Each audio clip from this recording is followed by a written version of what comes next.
Speedway Report is produced and broadcast by the Zeus Radio Network for Racers Reunion Radio. Well, the Golden Driller in 2019 went up for grabs in Tulsa. It is Rolex 24 week in Daytona. And since our last show, we lost a NASCAR Hall of Famer and a loving member of the IndyCar family. All this and more coming up. Welcome to Speedway Report for Monday, January 21st, 2019, from the shores of Lake Norman in Race City, USA, Mooresville, North Carolina. I'm Patrick Reynolds, and thank you for joining the fastest half hour in racing.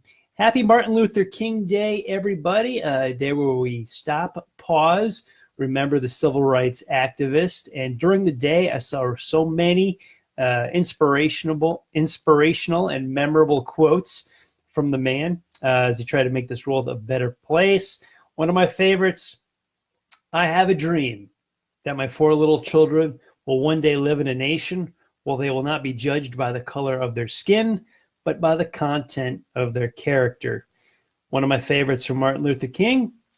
So many inspirational ones I read today. I won't say them all. We could fill this show and more with all that the man said, but that's one of mine. And a lot of the lessons he said back in his time still be applied and definitely need to be practiced today.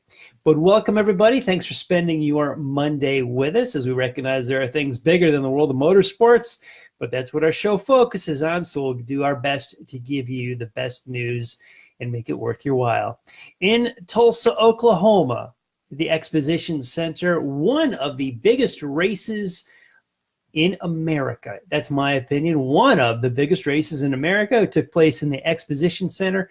You saw the Chili Bowl every night last week. Let's bring you back through all the victors. On Monday night, Logan Seavey won the very first qualifying night. As this has been a change in years past, as Monday has always been a practice day and practice night, we started qualifying on Tuesday. Not so this year, as Seavey wins the qualifier on Monday night. Tuesday, Kyle Larson checkered in the A main. Wednesday night, Rico Abreu was your winner after 25 laps. On Thursday night, Christopher Bell won the qualifying night, and the prelim on Friday was taken by Justin Grant. Saturday's big alphabet soup came down to the final lap where Christopher Bell took the checkered flags for the third straight year, gets his third Golden Driller. Let's start off right there. We'll talk about the world of motorsports with the last lap of the famed Chili Bowl. A last lap pass of Christopher Bell over Kyle Larson. Kyle Larson led, coming through 3-4, streamed towards the white flag, takes the white flag with Bell right behind him. He did not protect the inside, got up a little bit out of the groove. Bell shoots underneath him. The two of them are wheel to wheel in the exit of turn 2. There's a little bit of contact, just short track racing there as they bump, and Christopher Bell takes over the lead. Kyle Larson takes one last run at him in 3 and 4, a little more contact. They come to the checkered flag. Bell, your winner for the third year in a row, takes the Golden Driller. Now, originally, instantaneously, there was a little bit of media coverage that talked about how Christopher Bell ran over Larson or knocked Larson out of the way, was real aggressive. Use the term that you want here, and it just simply was not so. It was a clean move, clean pass. Larson got out of the groove, left the door open for Bell, and they went. But what we took off with here on social media, a little bit of Twitter too, was a bad angle.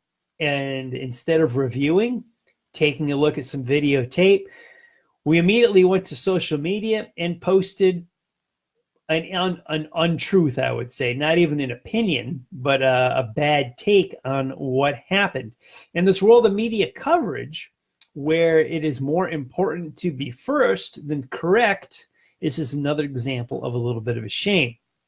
Now, the media coverage, a lot of the regular NASCAR Cup Series, Major League, National Series media covered the Chili Bowl and focused naturally on the NASCAR folks that were in it. There were lots of racers from different walks of life that came from outside of dirt racing and midget racing that came to run the Chili Bowl. This event drew the folks from, plenty of folks from NASCAR, of which Larson and Bell are now part of. Came up through the dirt ranks. They remember their roots, still race there pretty hard when they can. But Bell and Larson, Bell will be another year in the Xfinity Series this year. Look for him in a Cup at 2020. Kyle Larson has been in a Cup for several years. Expect him to win a championship in the near future. But we're back to my original point of the media coverage making a bad call and a bad angle on this pass, putting back in the bus over Bell a little bit. And a lot of folks came to Bell's defense, and rightfully so, as the NASCAR media, for a touch here, which are famous for quoting Bump and Run and Rubbin's Racing, which is Rubbin is not racing, but Rubbin is racing is a bad line from a bad movie. But they like to quote Days of Thunder and say all that. This was nothing of the sort. This was absolute clean racing, as Larson left the inside open, and hell, Bell took a short track pass and just went through it. He didn't bump his way past Larson. The opening was there. The door was open. He went through it. There's a lot of, as I stood back and looked at the media exchange online, on social media as to the original villainization, if you will, of Christopher Bell, and then the retraction later of, oh gee, yeah, I guess I called that wrong type of thing. You looked at the media involved, and there's a lot of folks that indicated a bigger problem with the sport. And are we also critical of NASCAR? The media coverage, who says what about whom, and the way they run the series, the way the big decisions are made down in Daytona Beach, and a lot of how the media follows and covers the sport. And a lot of the media, and unfortunately it's a symptom of even the NASCAR offices down in Daytona Beach here in Charlotte, is a lot of these folks never work their way up. So many of us discovered the sport. I'll tell you my path as I went from Saturday nights at the Danbury Race Arena, expanded to bigger NASCAR modified events, worked my way up to eventually being a fan of super speedway style racing, and I discovered the sport, the entire sport of auto racing, from the bottom up, from my local Saturday night short track to regional touring big names and then to a national name. Some folks in the executive and decision-making world, as well as in the media, didn't work their way up at all. They were very flabbergasted at the nuances and picking up a little of the basic stuff of short track racing, which so many of us know, yet they just somehow found a path right to the top in Cup and NASCAR. And to me, you shouldn't be there if you didn't work your way up and know all the nuances. If you are covering the NASCAR Cup Series on a regular basis, then you ought to tell me the lineup procedure of the World of Outlaws. You should know the how USAC qualifies. You should know all the divisions. You should work your way up through motorsports media before you land at the big time, writing about the Daytona 500, the Cup Series, and there. A lot of people don't do that. They just skip right to the Cup Series, and they don't know anything about short track racing, and they learn about short track racing. And from what I saw, some of them look quite foolish as they explain the very basics, or were astonished at the very basics of short track racing, the A mains, the B mains, and the alphabet soups and whatnot. And you can see these are symptoms of the executives in Daytona Beach, and they're also symptoms of the media that we often follow. We've just seen some national stories that involve politics and partisan ways. Not that I'll get into politics too deep on this show, but we saw a lot of news stories over the weekend that we saw one angle of, or some edited coverage that definitely skewed one way, only to have the entire truth come out. And it wasn't what we thought at all. It was definitely edited coverage by media that had an agenda. I look at the media, even in our small little world of motorsports, and they sometimes have an agenda. They're looking for a story. They're guilty of creating stories of rivalries, of anger, of bump and runs, of rubbing is racing, where none existed. There was nothing here. This was a dirt track race. There was some wheel banging after the cars were side by side without anybody but trying to take anybody out. There wasn't a second place guy that roughed up or drove through a leader to get the win in the Chili Bowl. It was simply short track racing. Very little contact took place for the size of the track, as well as an open wheel type format. Wasn't much to this. It was creating a story that wasn't there. We've seen it in national politics, and we even see it down low here on the ground level, grassroots level of motorsports. This is the type of stuff, even if you're talking about the A-main of the Chili Bowl or a national story that involves politics, you can't just be quick to trigger to be first on the internet with your opinion or with the story and then retract it later. You can change people's lives and do a lot of damage to somebody's reputation by putting that out there and then just saying sorry later. That's not good enough. Get your facts right, get the story right before you put it out there on the internet or write a story about it. I don't think any stories were written, but in today's day and age of social media, people put out 160 character tweets and they live out there forever. There's no retraction. They don't come down. They just sit there, and they weren't truthful to begin with. I see it in racing, saw it in dirt tracks. I see it in politics, and it's sorry that it exists at all. Social media, a blessing and a curse all at the same time. Kind of like a cell phone, in my opinion. Kind of a blessing, kind of a curse. Last lap pass, Christopher Bell over Kyle Larson. Absolutely some good racing. No controversy and no story with the pass at all. I did see a whole lot of controversy and a story with the way it was covered by the media, with the knee-jerk reaction on social media. Does it remind you of media covering Washington, D.C.? It sure does to me. Lousy, and I wish the quality of that were to rise. Heck, I even take higher ethics by writing stories and following, reporting on stuff just for this show, just out of ethics and doing the right thing. Granted, it's the little world of auto racing, but I still do the right thing and don't slander anyone. Moving on to a couple of big names that we lost since we last broadcast with you. Glenn Wood passed away at the age of 93. They first fielded one of the famed Wood brothers, Glenn Wood and Leonard Wood, first fielded a Wood brothers entry in NASCAR in 1950, with the sanctioning body coming to life in 1948.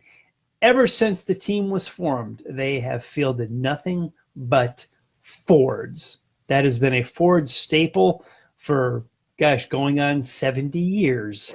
I think I'm counting about 69 years right now, if my math is correct. All Fords for the Wood brothers. In 1998, Glenn Wood was named one of the 50 greatest drivers of all time. Remember that? I was thinking about that. That was 21 years ago. Goodness gracious. When NASCAR turned 50, and they named their 50 greatest drivers, which brings out a point that I want to throw out there. With 21 years passing since the 50 greatest drivers were named in 1998, who would you trade out now that is racing today on that 50 greatest drivers list? Go back and look it up because it's readily available online. 1998 NASCAR 50 greatest drivers. Who would you take off that list and who would you replace it with? Since so many good drivers have come in 1998, do you think anybody running today should be considered for that list, and anybody in 1998 should be moved off that list in exchange for somebody? I think naturally today's superstars. Do you think a Jimmy Johnson or a Kyle Busch or a Kevin Harvick? One of them should replace one of the guys on that list there. If you're following me on social media, you're watching this podcast either live or on tape, give me a comment, whether you're on YouTube later on in the next month or so or live on Facebook now, whatever. I'd like to see if you think one of the guys today should be on that 50 greatest drivers list. Glenn Wood was inducted into the 2012 NASCAR Hall of Fame, deservedly so. Their drivers have won the Daytona 500 5 different times. Listen to this lineup: Tiny Lund, Cale Yarborough, A.J. Foyt, David Pearson, and then the underdog victory, one of the biggest underdog victories in the history of NASCAR, the 2011 Daytona 500 with Trevor Bayne behind the wheel. Now, these guys are known for their pit stops. The legendary Wood Brothers pit stop. We used to make jokes like that as kids, is during commercials, commercial break during the race broadcast, is that we'd run to the sandwich and make a Wood Brothers pit stop sandwich, which meant boom, boom, you did it quick. before the commercial was over so you could get back in and watch the rest of the race. But they revolutionized pit stops. They went to the Indianapolis 500 with Lotus and Jimmy Clark. And there's to say they revolutionized pit stops is not hyperbole or not exaggeration. They turned pit stops into an art form, a practiced, choreographed art form. So many years, guys, the mechanics would just go out on pit road. They would change a tire. They would refuel the car. They would work on the car, do it as quick as they can, and then get back over the pit wall and the car would leave. But it was kind of just done. These guys had a team, almost like running plays in football, where they would come over the wall, boom, boom, boom, be done with it, and the car was in and out. They gained so much time in the pit area. I want to tell a story I heard up at Indianapolis several years ago, and I can't remember if it was about Glenn or Leonard, but one of the two of them. I think it was with Clark's car as well, as somebody was looking for them on pit road, one of the Wood brothers, and they couldn't find him. And they didn't know where he was. They finally found him later on. They said, where did you just come from? Where you been? He was inside of their fuel tank, the fuel rig on pit road. He was inside of that where the fuel would go for Sunday's Indy 500, waxing the inside of the fuel tank so that it would just flow faster and smoother on Sunday for the Indy 500. Big tank, high in the air, gravity fed. He was waxing the inside of that fuel rig so that it would flow better. There's story after story after story of how the Wood brothers revolutionized pit stops. Not hyperbole, not exaggeration.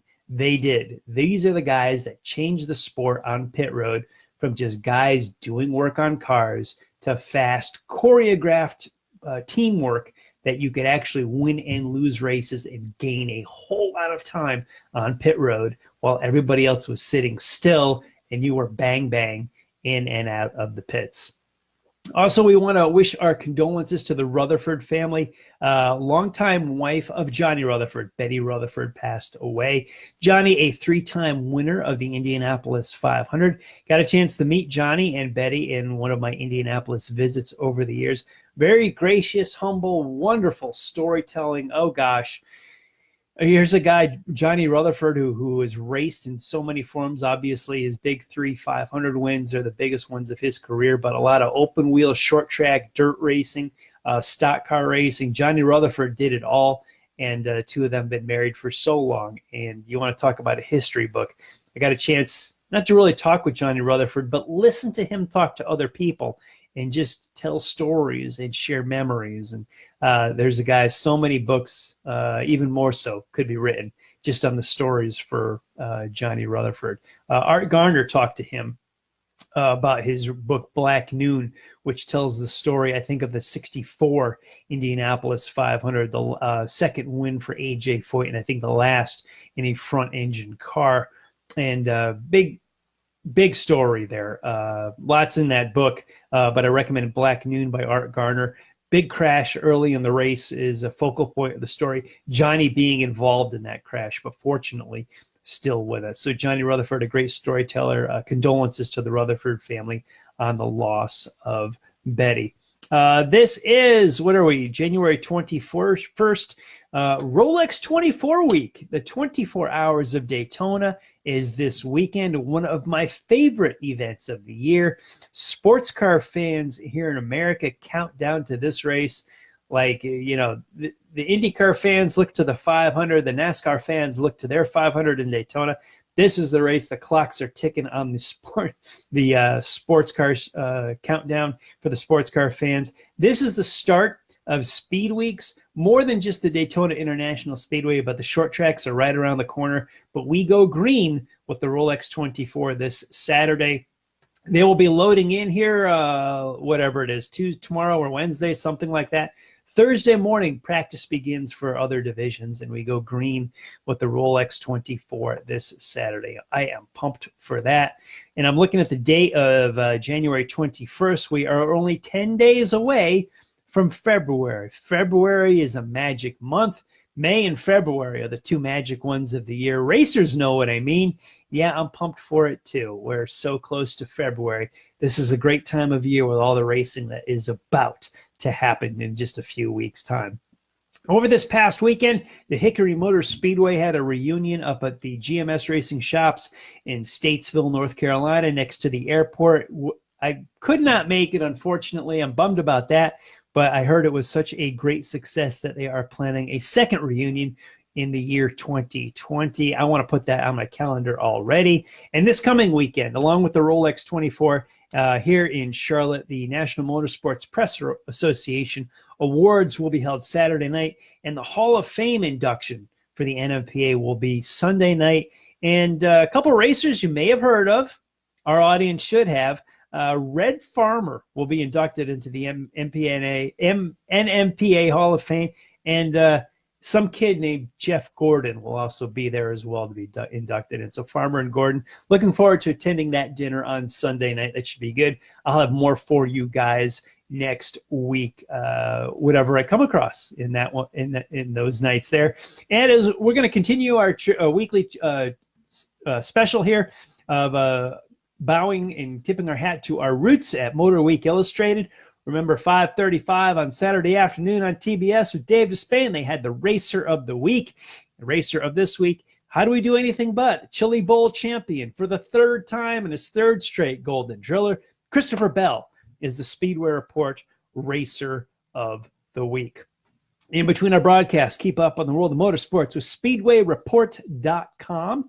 This broadcast and all of our past shows are uploaded onto the site. If you like modifieds, my last two articles I posted, one of dirt, Brett Hearn, and one for the pavement, Justin Bonsignor. Go ahead, check out SpeedwayReport.com, as well as our past episodes on our Facebook page, Speedway Report with Patrick Reynolds, and Racers Reunion on Facebook. We are on Twitter at Speedway Report and at Speedway Pat, and you can find our episodes in the forum on racersreunion.com. Don't forget to check out the Speedway Report YouTube channel, as well as myself on LinkedIn and Google+.